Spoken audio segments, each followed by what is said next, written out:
Okay, so hi everyone. This is Anastasia and we're live.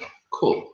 So that means if you want to ask questions, there is a box on the right side that you can type your question in and we will reply to you. You can type in Polish or English, and I'm doing this in English because I study in England and I'm not actually Polish, but I live in Poland at the moment. Okay, so before we start, I need to share my screen with you guys. And just to let you know that the presentation is general, so it's in general about education abroad, and we're mostly focusing on, well, England, UK, Denmark, and Netherlands. So, give me a second. Oh, no, there won't be any link here, just go to YouTube. YouTube? I don't have YouTube. Just YouTube? Yeah. SF? I said you on Facebook, subscribe. Okay, so we will start in a second, but before that we want to check that the sound works, because last time the sound did not work, and then we have to do everything all over again. So we're going to do that. But yeah, so the presentation is going to be very general. We're going to talk about just the application process, how the education looks like, more or less average cost of living, to give you like an idea of what to expect of those countries. And yeah, let me start. Okay, so I need to, as I said before, share my screen with you.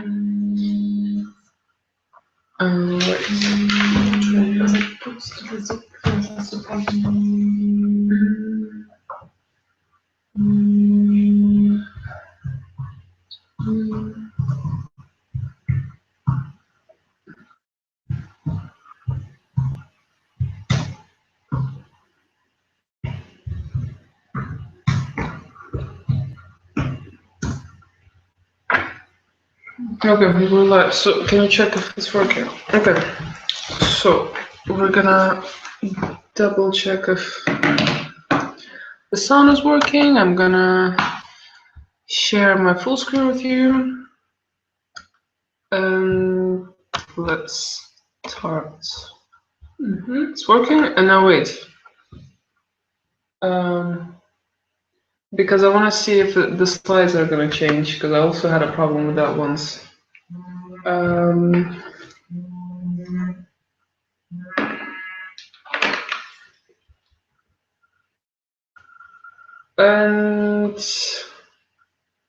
is it changing?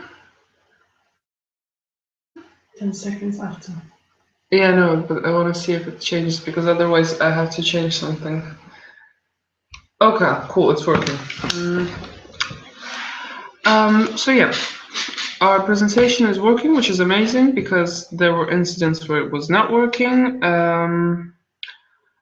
And I just wanted to make sure that it is, and then I don't have to record it again, or that you will see everything and get all the answers. Okay, so we are called Student Financial Support Fund, and my name is Anastasia.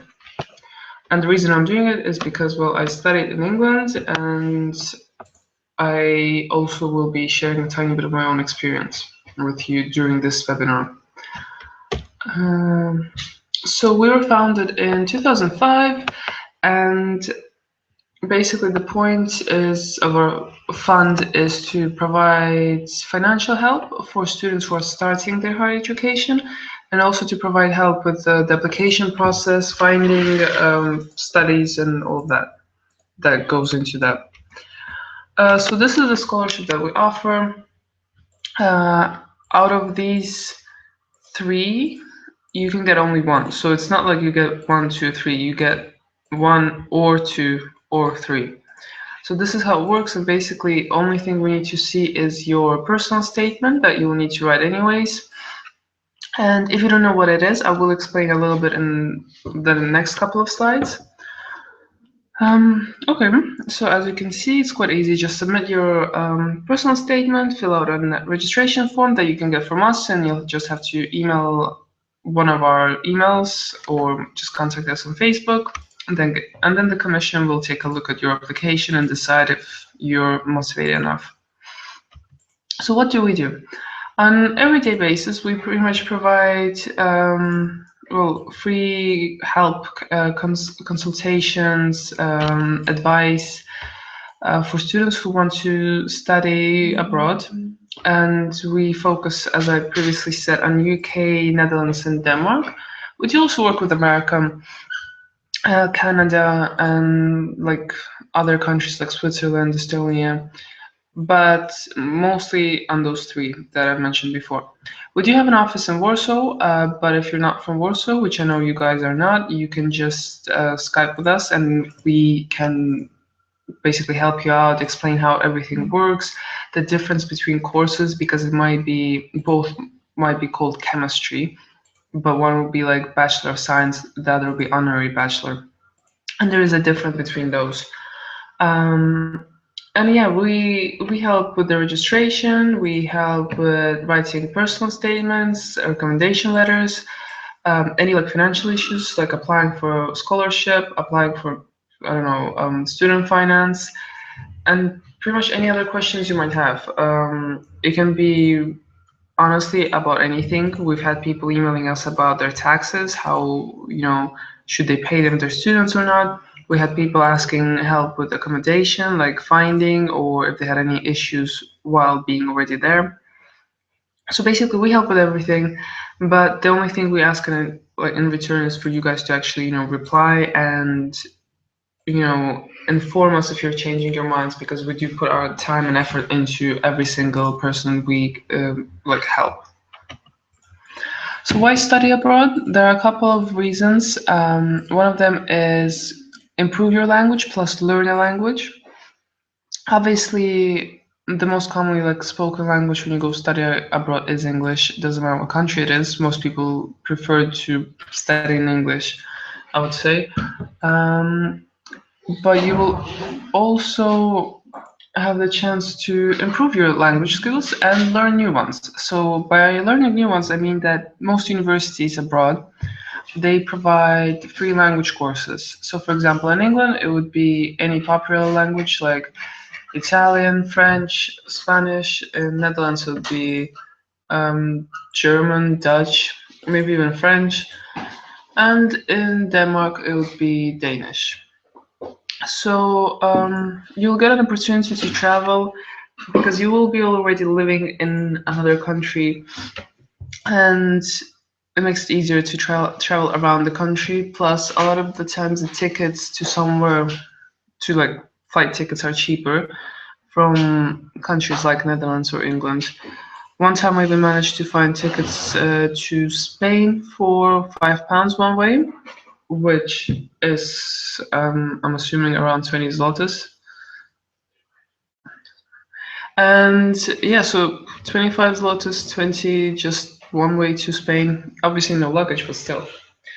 You'll get an also great experience because first of all, you will be living in another country by yourself. But a lot of the times the courses, they also have work experience already included into them, which means you'll be graduating with work experience on your CV. So it is a lot easier to find a job after you finish your studies, which is something that is a thing that not everyone is like considering when applying to studying abroad.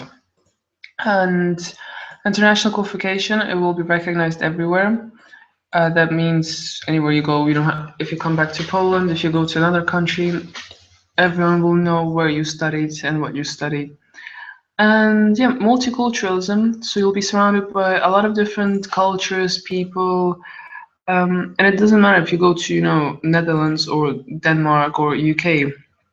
Those are very tolerant countries that have loads of different people living there. And it also good, it kind of, you know, broadens your horizons. And afterwards, it's very easy to then integrate with different people, integrate with different departments at work. So you become a lot more like communicable. I guess that's the word for that. And yeah, so each year around 2,100 no, 200,000 students go to UK to study, obviously because of the language, because it's English, and because of all the convenient conditions for students. The second popular country is Netherlands, mainly because it's one of the cheapest to study, and it's also the first country to introduce higher education in English, while not being an English country themselves. And the third one is Denmark, and from 2012 they introduced free higher education, so you pay nothing when you study there, but you do have to remember that the living costs are higher. So in a way, it might kind of even it out, I guess. So yeah, some of the universities we have worked with in the past, and we are still collaborating with them.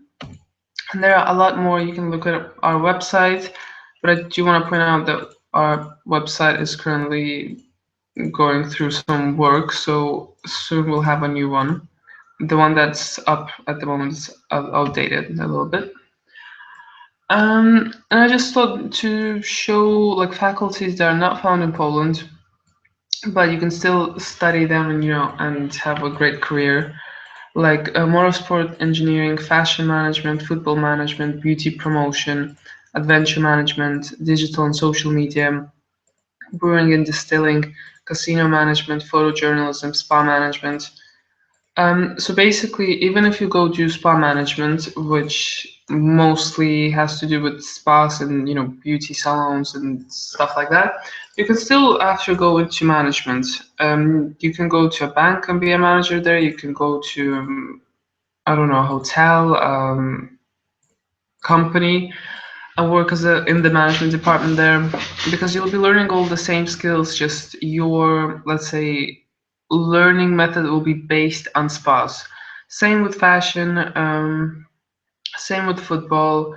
Like brewing and distilling is for people who would like to make their own drinks, like their own beer, for example. Adventure management is basically, it's a little bit like tourism, but it mostly focuses on extreme sport tourism. So people who want to go climbing, snowboarding, not that extreme to be honest, but still it's not the most common touristic, let's say, destination, like just a mountain to go climbing. But yeah, so I had a couple of friends actually studying that, and now all of them are certified snowboard instructors, and they did loads of different training during the course. So there was mountain climbing, there was like hitchhiking in some caves, and obviously snowboarding, and all of the trips were included in the price of the studies. So she didn't have to pay anything from her own like pocket. It was all included. First of all, I would like to start off by talking about, well, England, UK, sorry. So studying BA in the UK. We know for a fact that when you were registering for this webinar, some of you did mention that you are already studying a first degree. So I will also mention about masters as well in this presentation to give like a general view of it. And so, yeah, so the course duration is from 3 to 4 years. 4 years is called a sandwich course because it would include 1 year of work experience or 1 year of education abroad, as in not you go into another country and do 1 year there. Most people do prefer to take the sandwich course because you would finish with more experience, so again, easier to get a job. Also in UK, there's this very unique option to study joint degrees, which means you combine 2 subjects. So if you're interested, for example, in psychology and criminology, you could do that, or psychology and law, for example, or psychology and business. And it's not like your time schedule will double. No, it will still be quite similar to when you would study just one subject, but you'll be doing 2. Obviously, the subjects are kind of adjusted, and you have your own time schedule, and you have to be in like kind of with 2 different groups not at one point, but you will have 2 different groups that you meet for different projects. So different people, as in from different subjects. Flexible study time, which means you can have a job, obviously part-time job, not full-time, because you do need to focus on your studies. You will have time for a social life, you'll have time to do your homework, prepare, and by flexible study time, I mean you do have things to do for university, but you don't spend there from like 9 to 9. You have seminars, lectures, but then you have, like research projects, lab works, group meetings, individual projects, presentations, whatever like your course consists of, you have quite a lot of those things besides just sitting in a lecture, which does make the course a bit more interesting because, it's not just being in one place. You go to meet some people, at 3, then at 4 you have another meeting to discuss some sort of project. So it's quite interesting, but also it helps you to learn to manage your own time, which is a very important skill when you have to, get a job and manage more than one thing at the same time. And as I said, a lot of independent work, which means, well, you kind of have to do it on your own time. And of course, there are staff that can support you with anything you need. There are teachers, lecturers, but at the end, like if you need help from them, you need to ask. They're not going to come to you because it's not their job. Okay, so studying MA, that is only 1 year. Some are, like if you're studying full-time, some of them are 2 years, but it's usually like very specific courses like architecture or maybe something very, very scientific. Usually part-time is 2 years, and the start dates are September, January. Some universities have even like spring start dates, but most of them have September, January. And like obviously September being the most popular starting date, and so not all courses would start in January. It's a direct application, and I'm saying this because with Bachelor there's an online system that you kind of have to use to apply, but with Masters you directly apply to the university you want to go to. There's a wide choice of courses, same as it is with Bachelors, and the best thing about UK Masters is that you do not actually need to study it before, as in the subject. Of course, if you want to do chemistry or something, like law, yes, you would have to study it. But if you're like me and you did media before, now you want to go do marketing, it is quite possible. And also your experience counts. So you might not have the knowledge for the specific subject, but you have loads of experience, and that can be counted and like looked at and get you in on your course. And yeah, there's a student loan from the government. It is quite similar to the bachelor ones, and I will explain how it works in a couple of slides, I think. So the BA application process to UK. So the first deadline was 15th of January, and the second one will be 30th of June. The first deadline basically means that those people will be the first ones the university will look at. They will get their answers first, and then there are the other students. But plus they have to, because when you apply, you choose only 5 universities, and after a couple of, like, let's say months, when you get all of your conditional answers, you have to narrow it down to only 2. And the people who applied in the, let's say, before the first deadline, they have to give their answers also earlier than the people who applied for the second deadline, before the second, sorry. So it also works that way. So yeah, it's an online application form. You need a personal statement. So that is like an essay written by you about you, where you kind of describe yourself, like why do you want to study this subject? Why would you be a good potential student for this subject? Your plans for the future? What kind of inspired you to study this? What skills do you have that might be, beneficial, or do they make you like stand out from others? Teacher's recommendation. So your teacher needs to write a letter where they kind of describe you from a bit more academic perspective, like how are you in class, how do you perform in class, and I mean, usually we suggest asking your English teachers, but if your English teacher doesn't want to do that or is not available, you can ask anyone else and we can help you with the translation. You'll also need a language test. Usually it's IELTS or TOEFL, but there's quite a few that are accepted, so we usually have to double check with the university just to be sure. Some of the universities will accept your Maturam, Advanced English, as language test. So if you do Advanced English and you get a certain amount of points that the university requires, you can go without any additional test. And then your certificate or like diploma will need to be translated and certified, but that is only when you already have it. But the initial application process is your personal statement, your teacher's recommendation, and predicted grades if you don't have them already, which means you kind of just predict what you will get. And we calculate the average of the predicted grade. And that's it. And then the presentation goes to the university. The application goes to the university, and after that, you would get a conditional offer, which means you need to meet the conditions, which are usually language tests and your matura results. And then, yeah, after you send them, you get an unconditional, which means you are in. You just go there from that point.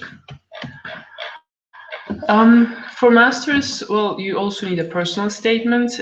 It is a little bit different from the bachelor ones because it is a bit more, I would say, maybe not as free form, so you can't really use maybe all of the same words. It has to be a little bit more formal. You need 2 reference letters from your lecturers, or 1 from lecturer, 1 from an employer, if it's relevant. English language certificate, your university diploma for your bachelor's, and depending on the course, and the same with bachelor's, you might need a portfolio, and most likely you will have an interview for bachelor's or a master's. And usually it's a very simple interview. They want to chat and see if you can speak English and if you're actually interested in the course. So here we have the bachelor student loan. It works quite simply, to be honest. So courses nowadays, they cost around 9,000 or 9,250 per year, which is, well, quite a lot of money. The loan is for 4 years. So if you're doing a sandwich course, then you could get this loan and it will cover all your 4 years. But if your studies are 5 years, it's not going to cover the 5th year. So basically this is how it works. And this is only for your first higher education. So if you already have a bachelor's, well, you can't really get it, only if you just don't mention your bachelor's. And yeah, after you graduate, you'll have about 2 years to kind of go travel and kind of, I don't know, find yourself, get a job. And yeah, after those 2 years, this student loan company will kind of start getting in touch. And from that point, you need to start earning more than £21,000 per year to even be considered to start paying it back. And you only pay back 9% from anything that is above 21. So to make it a lot easier, we have like a little, I don't know, explanation with arrows here. So £21,000 per year is the minimum that you need to earn to start paying back. So basically, you have to earn above it and then you pay. So this is like the minimum. And let's say you earn £25,000, and you will need to take 9% from that, because you will be paying back the 9% difference from anything that is above £21,000. So the 9% from 25 is well, around 30, because we are taking from anything that is above, which is 4,000. So the difference here is £4,000. And the 9% difference from that is 360 per year, divided by 12, that's 30 per month. If you've ever been to England, you know £30 is not that much. And yeah, so I hope this is clear. So the 9% you only calculate from anything that is above 21. So in this case, above was 4,000. You will have 30 years to pay it back. And in 30 years, if you don't pay it back, it will be erased from like your name, your file, your, I don't know, whatever, how they keep your information. Even if you only pay like, I don't know, £1 or £100, it will be deleted. And if at any point your salary like goes lower than £21,000 or, you know, anything happens, the payments stop as well. Yeah, so basically it's quite easy, and it is from the British government. So you don't need to worry about anything like the terms and conditions changing or anything changing or having any effect on your student loan. And it also doesn't show up anywhere, only if you kind of show it or tell anyone. So if you want to take a student loan, as in from a bank, or a loan for a car or a flat, you can still do that. It's not related in any way. So the master's loan is also from the British government, but it works in a kind of similar but a little bit different way. But first of all, about the bachelor's, what I wanted to say is that it is going straight to the university. So you have to apply for it, and every year you will have to kind of not reapply, but press a button basically. And yeah, just press a button and it goes to the university. With the master's loan, it goes directly to you. So it is your responsibility to pay to the university. And the maximum value of it is £10,000. So if your course, which is only 1 year, I would like to remind that, and most courses, master courses in England are 1 year. For example, costs, let's say around £5,000. That means that the rest of the money, like the rest of 10,000, which would be another 5,000, well, it's yours. You can use it for like accommodation or, you know, paying for school materials, for example, or for anything kind of like that.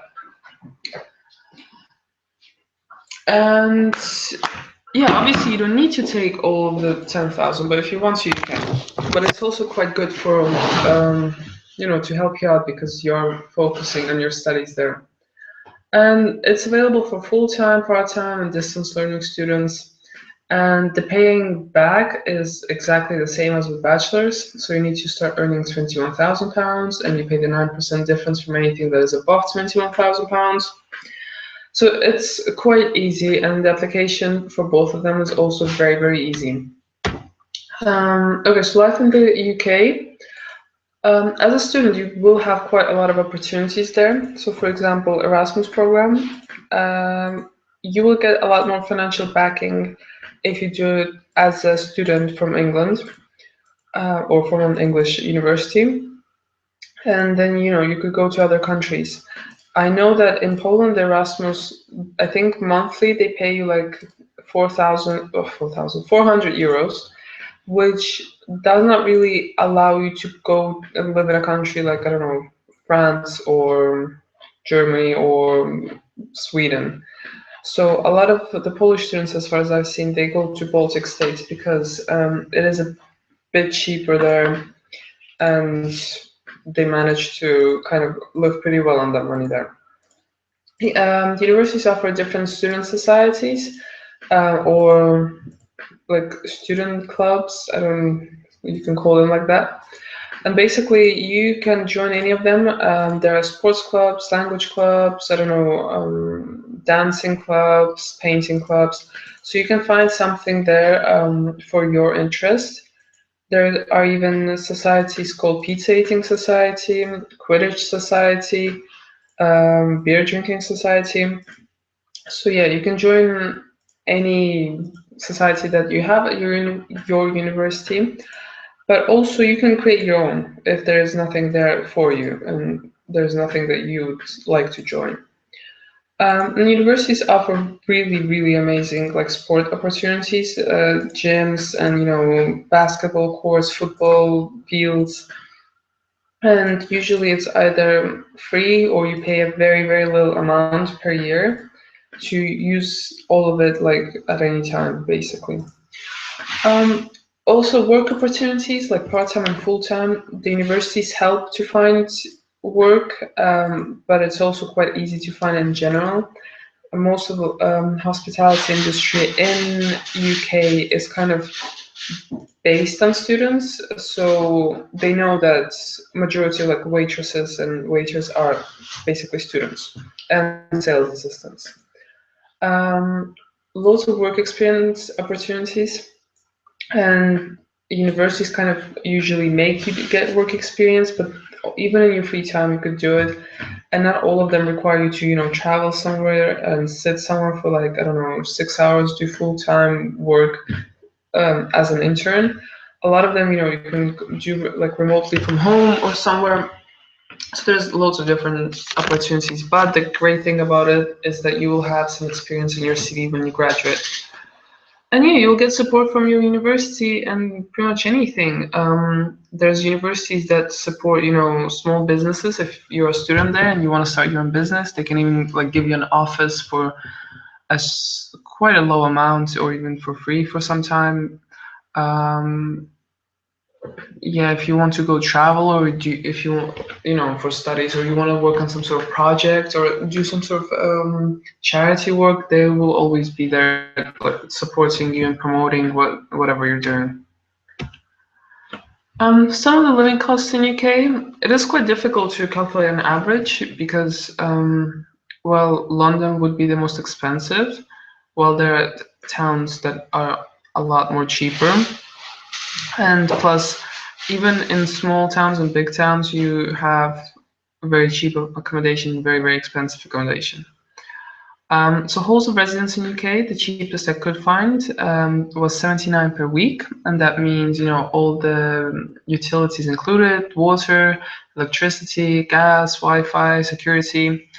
And the most expensive, like university owned, was 215. And when I say university owned, there are halls of residence that are private, so they're owned by some companies, and usually they are more expensive, but at the same time they're a lot more modern. They're private residence, so you can rent a room or a flat with your friends. And if you rent just a room in one flat, usually bills are included. But if you're gonna rent like a flat or a house with your friends, usually bills are not included.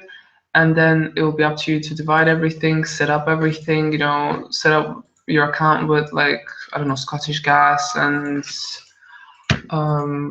Wi-Fi provider. Public transport, as a student, you do get a massive, massive discount. But in general, it's not the cheapest in UK, but I think in smaller towns it is a lot more affordable. Plus, you can cycle everywhere in smaller town. In London, it is a bit more, you can't really cycle everywhere. You can, but you'll probably use a lot of time and you'll need to shower every time you get to your destination. And yeah, the cheapest city to live is Portsmouth, and it is actually the sunniest city as well. And yeah, so here is, I'm gonna show you a couple of like examples of universities, or at least one example per every country. So this is in Bournemouth, that's why it's called Bournemouth University. It's in southern England, so it's on the coast. It's like a resort town. It's a leading university for animation and visual effects, and their students have won Oscars. Like, I mean, they're graduates, so people who used to be students there. They got Oscars for Avatar, and I think Gravity or Interstellar, one of those cosmos space movies.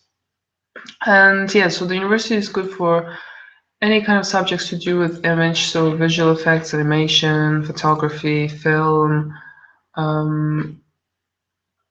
Can't think of any other film related or screen related subjects right now, but they're also quite good for psychology, tourism, and management. Mainly because this is a resort town, and there's a lot of like bars and clubs and cafes and everything that needs to be managed, especially during summer. Yeah, so here are some of the movies that their graduates worked on. So Harry Potter, Alice in Wonderland, Inception, Avatar,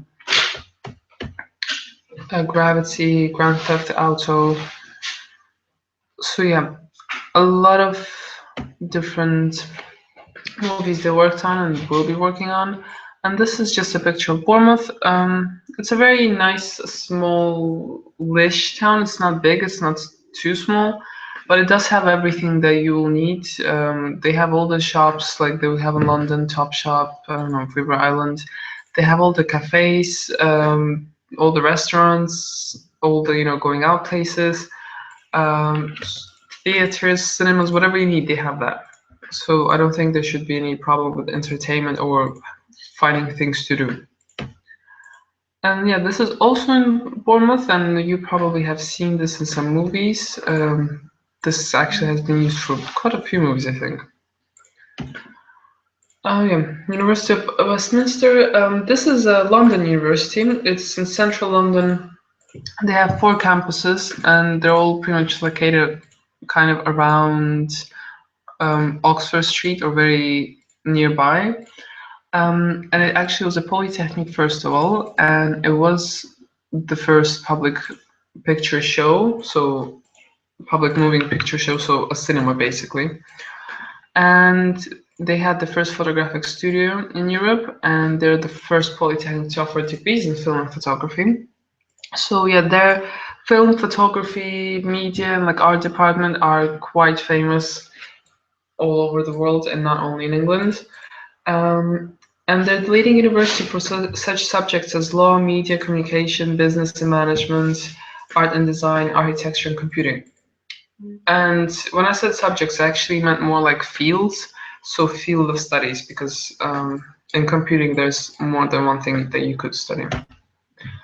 And yeah, here's a picture of Westminster, and this is actually just next to Oxford Street. Okay, Denmark. So completely free of charge. There are no fees for your higher education. There will be administrative fees when you apply. I mean, after you already applied to get into the university, there'll be like some small administrative fees. The first deadline has already passed. It was 15th of March, but there will be a second one around like September. So anyone who will want to apply for the January intake, they could apply in September. Yeah, and so the intake is twice a year, and it is an online application, a very quite easy process. And you will have work placements already included in your studies, and as I mentioned before, you'll be able to study Danish for free. Okay. So the higher education in Denmark does work a little bit differently than in other countries, because you could do the 3.5-year bachelor, which is, let's say, the most conventional way to get your degree. Or you could do an AP degree, which is only 2 years, but you do have work experience already in it. And then if you will want to get a bachelor's, you just do a bachelor's top-up, which is 1.5 years. The great thing about this is that you will be studying like, a proper degree, like, I don't know, business management or economics or something as an AP. And after this, you are actually able to get a good job and with a good pay.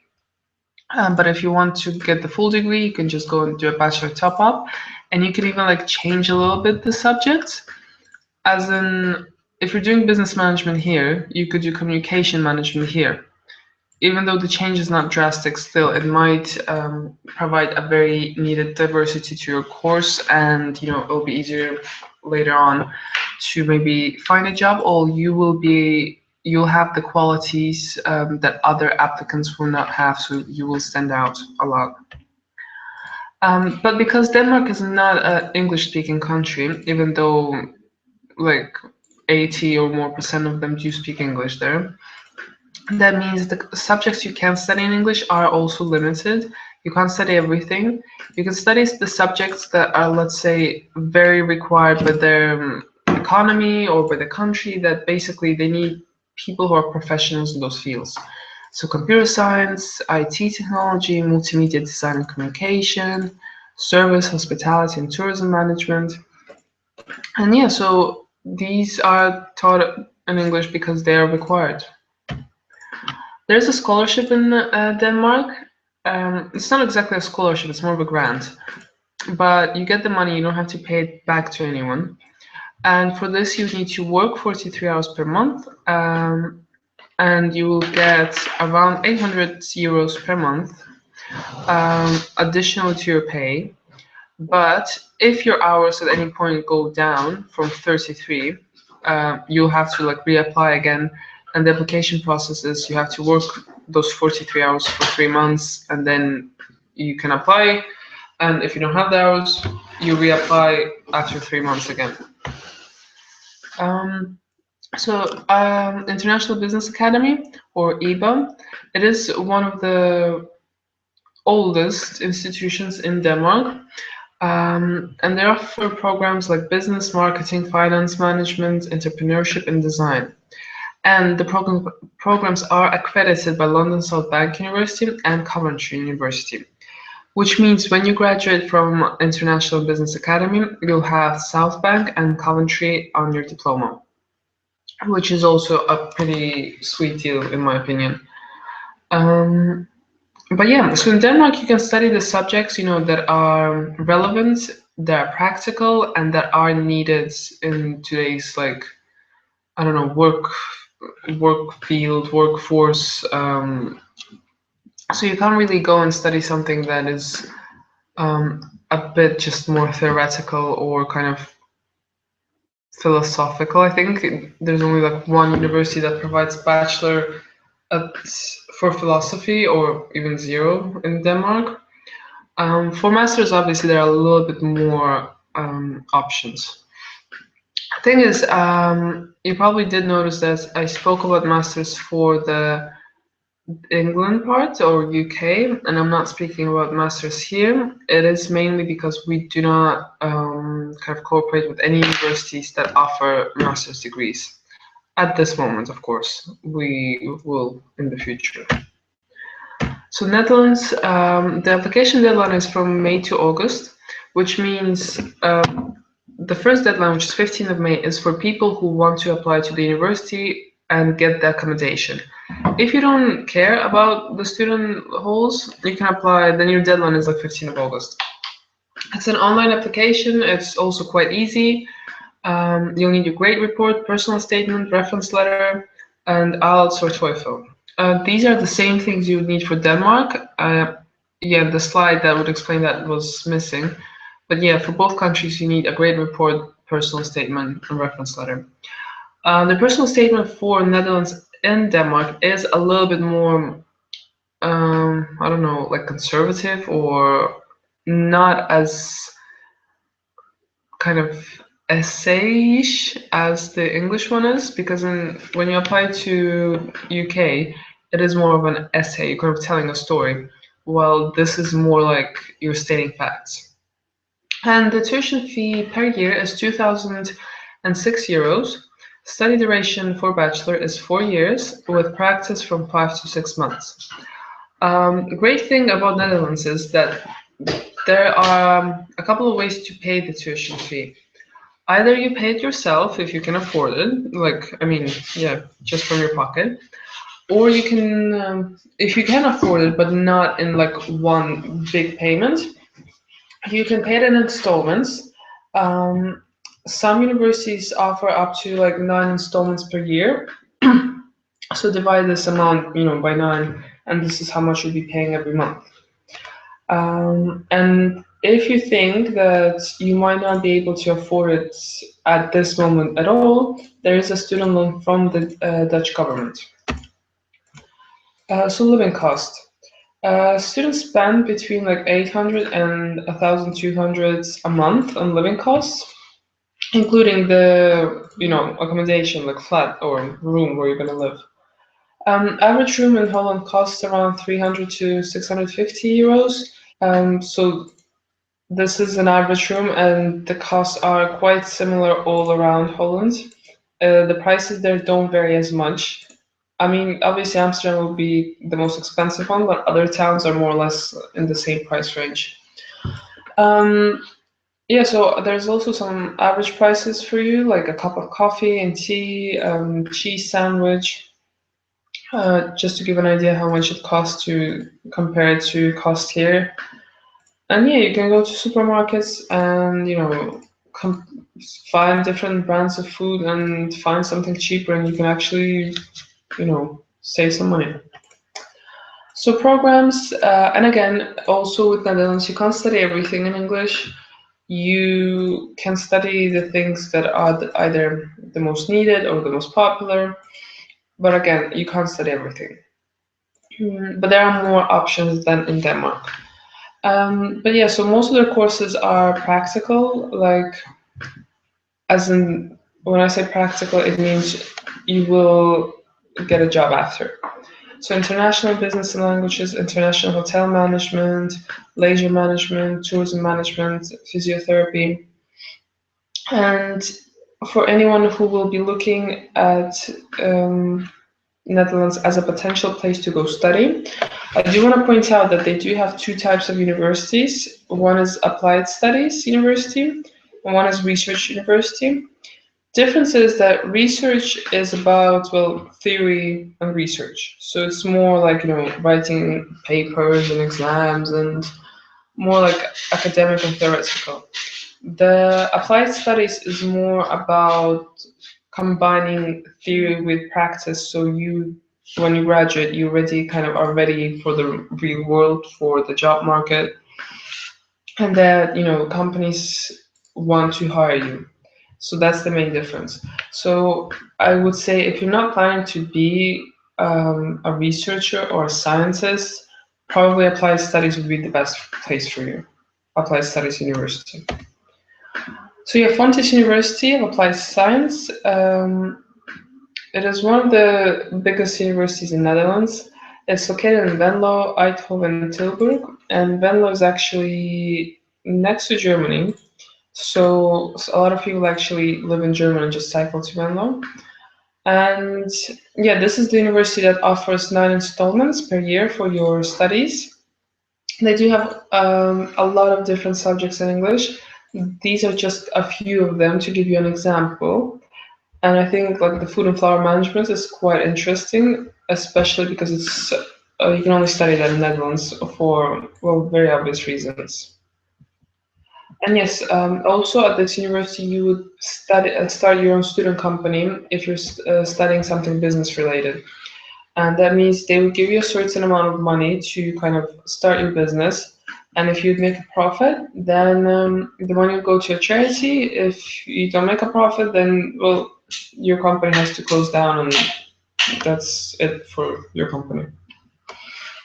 So yeah, here's a picture of Eindhoven, Venlo, Tilburg. As you can see, they look a bit similar, but still quite neat and tidy, and very nice places to live. So yeah, so why should you apply with us?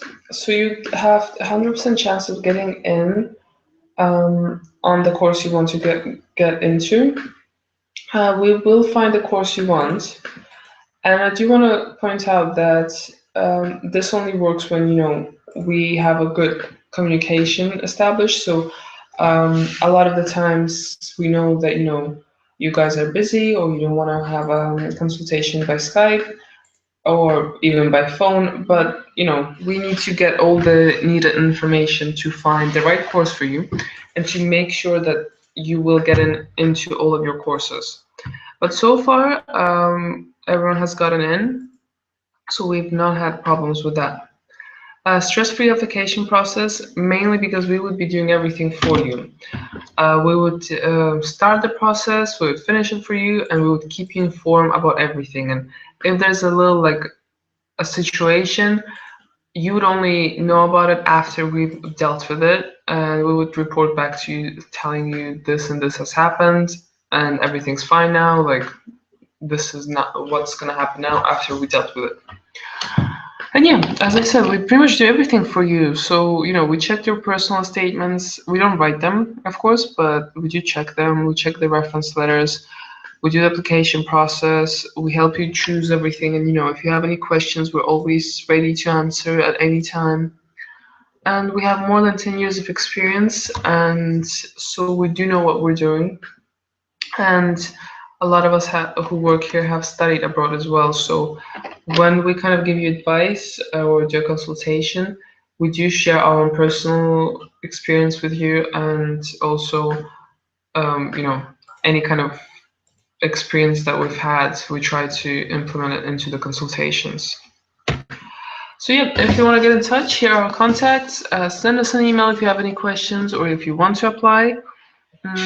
I do recommend sending us an email even if you already applied, just perhaps we can double check it to make sure everything's fine. If you're not from Warsaw and from the application, like, what's it called? Form, I saw that one person was, so you can actually come to our office. But if you're not from here, from Warsaw, then just let's have a Skype meeting, or if you would prefer a phone conversation, that can also be arranged. But yeah, when you're gonna send us an email, do please tell us what countries you're interested in and what subject or subjects you want to study, so then we could already, you know, start preparing something for you. Okay, so thank you for watching, and we'll be waiting for your email. Okay, so let's close this. Remember to go online.